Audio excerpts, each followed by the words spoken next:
He's been able to have, that pseudo redshirt year, albeit without the reps we would have wanted. But I'm really confident and really excited to see him hit the ground running. He's had a great offseason, and I can't wait to get going with him when OTAs actually get going. Have the Vikings convinced you that they are 100% sold on J.J. McCarthy? Hell no. Because if they would have solidified their backup quarterback position by now. But we're we're going into April, and they haven't made a decision. Right now, it's J.J. McCarthy and Brett Rippon. Those are the only quarterbacks on the depth chart. So why haven't you bought in the veteran backup that you've said on the record that you want this offseason? Could it be that you're trying to better deal what you already had in the way of Sam Darnold and Daniel Jones? Because that's what it feels like. So the fact that we've let it loom this long and that they haven't made a decision on a guy that has been relegated to backup status, on a quarterback like Jameis Winston or somebody of that ilk, that leads me to believe that the Minnesota Vikings are still, quote-unquote, big game hunting when it comes to quarterbacks. That is such a good point. Yes, it is. What you're saying is until the Vikings solidify the 2, we're going to have questions about the 1. Don't tell me, show me that you're convicted about J.J. McCarthy's future this season. Because they can say whatever they want, but Cece brings up an excellent point. Then why haven't you already solidified that? And if you haven't, does it lead us to believe that the door is still open in some way for Aaron Rodgers, who still hasn't made a decision when it comes to his football future? I think this is the best way to look at it. I think what you just said is the best way to look at this, and that's what you're reacting to on this very simply. Until the Vikings bring in a 2, we're going to ask about the 1. Because that means that J.J. McCarthy is an option for 2 open positions with this organization. Starting quarterback and backup quarterback. That if they, as odd as this sounds, if they bring in Carson Wentz, we have clarity on the Vikings. That they need to bring in Carson Wentz. Yeah. Because they will not start him. Or they will not start him for the entirety of the season. Maybe if J.J. McCarthy's banged up, it gets a game to start, whatever it may be. Until the Vikings bring in a 2, we have questions about the 1. How does Mike Tomlin and company not hear this from Kevin O'Connell with Kevin Clark and not wonder, do we have competition for the guy that we're putting all of our eggs in his basket? The Vikings are not putting all of the eggs in one basket here. No. They have optionality. They're basically saying, we know low end that we have a B at the quarterback in J.J. McCarthy. Low end. We're wondering if we have an A. Can we go get an A? Do we think this guy's an A? The Steelers have what? A C or a D? And seemingly are comfortable accepting the C or the D? Well, that's what they've been doing post Ben Roethlisberger. Right. That's a comfortable grade for them. Yeah. This is very odd get to degrees. me. This whole thing is very odd to me. It almost feels like, and I know we're not, but it almost feels like we're missing something with all of this. This is so un-Steelers-like, right? To wait around like this. It's also odd that the Vikings are waiting around like this. Are the Vikings doing the right thing? Well, I guess relative to what? More detail on the question. Are they doing the right thing relative Are they doing the right thing relative to their football team trying to compete at the highest level this season? Because clearly they're going for it. You look at all of the moves that they made, what they did. They invested $100 million in contracts on the offensive line and the defensive line in the same offseason. They brought over Will Freeze, Ryan Kelly from Indianapolis. They brought on Javon Hargrave and Jonathan Allen. Like they buffed up front.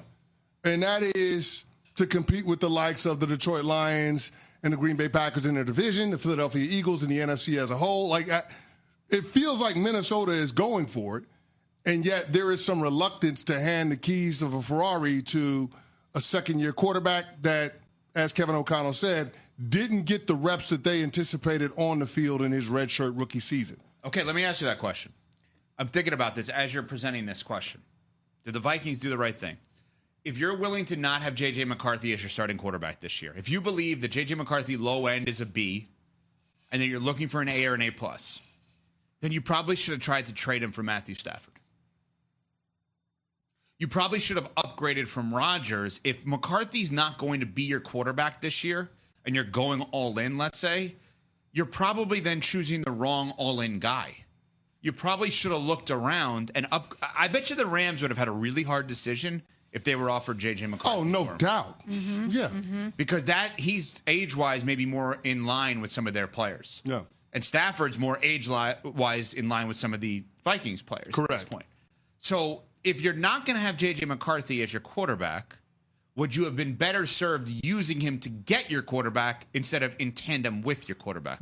Go ahead. I was just going to say, and really just pushing all the chips this season and go for it based on the roster that you have around him. That's what you're suggesting? Yeah, because what they would say is, we'll give him another year of seasoning, which I'm totally good with. I love the, get a quarterback when you want one, not when you need one. And I don't care if he sits 2 years because you still got him for the next 3 after that. But if you're going all in, who better... there's no better way of getting a big-time quarterback than using one to get another one. Yeah, but they're not going all in. What they're doing is being half pregnant because they want to keep J.J. McCarthy as their quarterback, one of the future, while also having somebody that has more experience that gives them a better chance to win a title in 2025. And I don't know that in today's NFL you can do both. Not at that position just because of the scarcity overall. Teams are always clamoring for those guys because there aren't enough high-end quarterbacks to go around.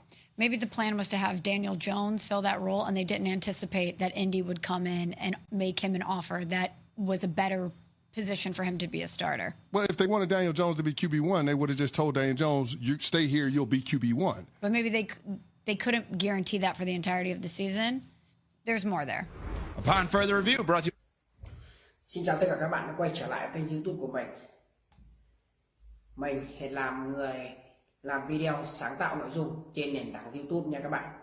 Mình sẽ sáng tạo những video hướng dẫn cắt dán cho các bạn này.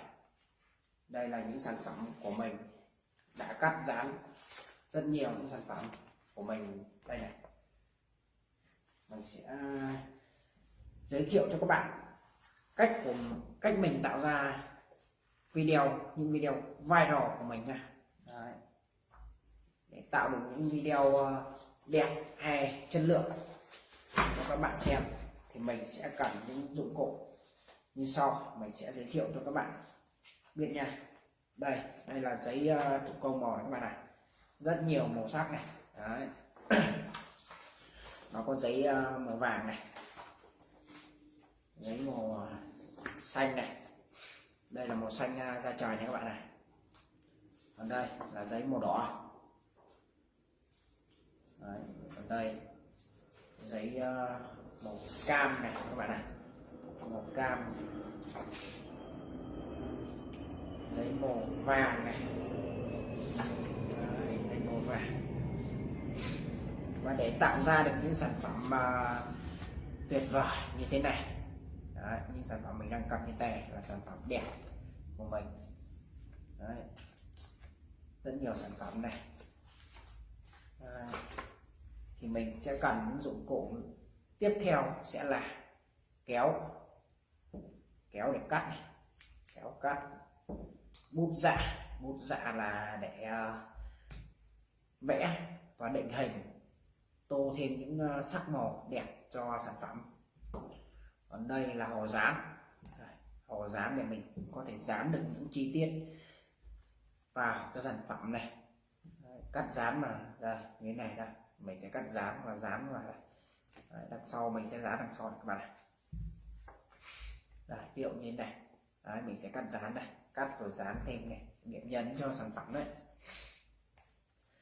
Và còn những dụng cụ không thể thiếu như là đây, đằng sau mình đây là chiếc chân kẹp điện thoại này. Đây là chiếc điện thoại để mình quay lại quá trình mình tạo ra video này. Đây là chữ đèn hỗ trợ ánh sáng. Và kênh của mình thì cũng đã được nhận nút bạc từ YouTube rồi các bạn này. Đây nút bạc của mình này. Đấy. Khi mình cắt dán xong một sản phẩm, mình sẽ đưa lên máy tính của mình. Hiện tại chỗ này của mình thì chưa máy tính, mình sẽ nói cái đấy vấn đề sau đi. Mình sẽ đưa lên máy tính và mình sẽ hay dùng phần mềm Canty để chỉnh sửa và edit video. Mình sẽ cắt sửa những đoạn video thừa ở trên Canty. Mình sẽ xuất ra và đăng lên kênh của mình thôi để cho các bạn xem và chiêm ngưỡng ấy. Các bạn hãy ủng hộ mình bằng những lượt đăng ký, lượt like, subscribe nha, để mình có thể ra nhiều video cho các bạn xem tại nơi làm việc của mình đây. rất nhiều những sản phẩm. Đây, quả chuối này, cây nấm này, đây là lọ mực này, nhiều lắm các bạn này, thức kẻ này,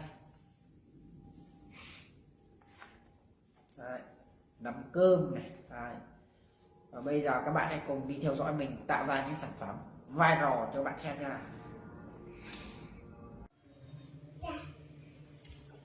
Các bạn ơi, mình sẽ vào đi tích rán nha.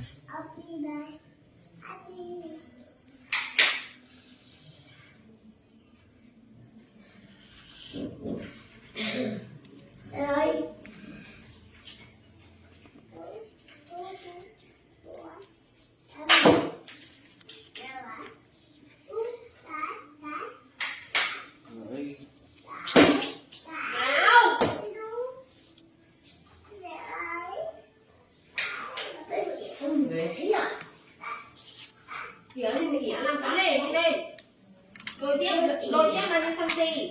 Đôi dép một ô này là 1 cm thì đôi dép này là 1, 2, 3, 3 ô thì 3 cm và đây 3 6. Bé ơi, bé ơi. Con này mấy ô này? Ô tô mấy ô? 3 ô.